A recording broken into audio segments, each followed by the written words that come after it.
أعوذ بالله من الشيطان الرجيم بسم الله الرحمن الرحيم ويستفتونك في النساء قل الله يفتيكم فيهن وما يتلى عليكم في الكتاب في يتامى النساء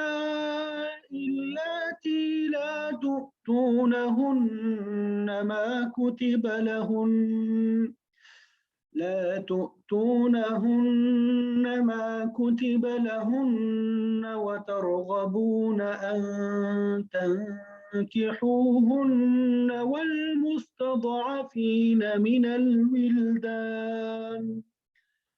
وترغبون أن تنكحوهن والمستضعفين من الولدان وأن تقوموا لليتامى بالقسط وما تفعلوا من خير فإن الله كان به عليما وإن امرأة خافت من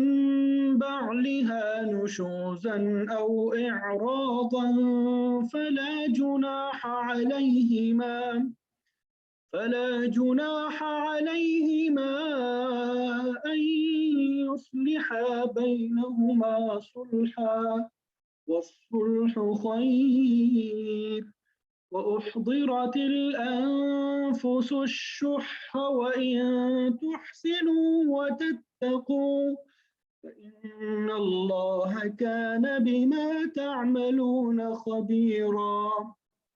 ولن تستطيعوا أن تعدلوا بين النساء ولو حرصتم فلا تميلوا كل الميل فتذروها كالمعلقة وإن تصلحوا وتتقوا فإن الله كان غفورا رحيما وإن يتفرقا يغن الله كلا من سعته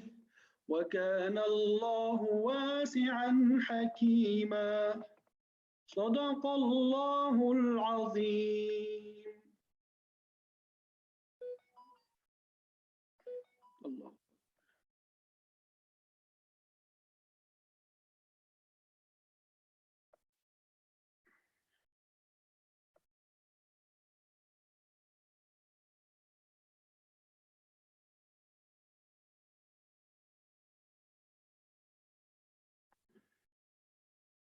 وَيَسْتَفْتُونَكَ اور وہ پوچھتے ہیں آپ سے استفتاء یہ جن کا تعلق دارالفتاء وغیرہ سے ہے مسائل وغیرہ پوچھتے ہیں تو جو سوال ہوتا ہے اس کو عربی زبان میں استفتاء کہتے ہیں. ہم جب ایک دوسرے کو کہتے ہیں استفتاء کدھر ہے سوال کدھر ہے ٹھیک ہے تو استفتاء لفظ ہوتا ہے تو اسی سے یستفتون پوچھنے کے معنی میں وَيَسْتَفْتُونَ اور یستفتون وہ پوچھتے ہیں استفتاء کرتے ہیں آپ سے فی النساء عورتوں کے بارے میں کا معنی ہے فی کا معنی ہے اور میں اور النساء عورتوں قل آپ کہہ دیجئے اللہ کہ اللہ تعالی یفتیکم افتا یفتی اسی سے مفتی بھی ہے فتویٰ دینے والا افتا فتویٰ دیا اس نے یفتی فتویٰ دیتا ہے مفتی فتویٰ دینے والا ٹھیک ہے اسی سے مفتی یفتی ٹھیک ہے اللہ تعالیٰ فتویٰ دیتا ہے تمہیں یفتیکم فتویٰ دیتا ہے تمہیں فیہن ان کے بارے میں فی کا معنی میں ہن یعنی ان عورتوں کے بارے میں وما یتلا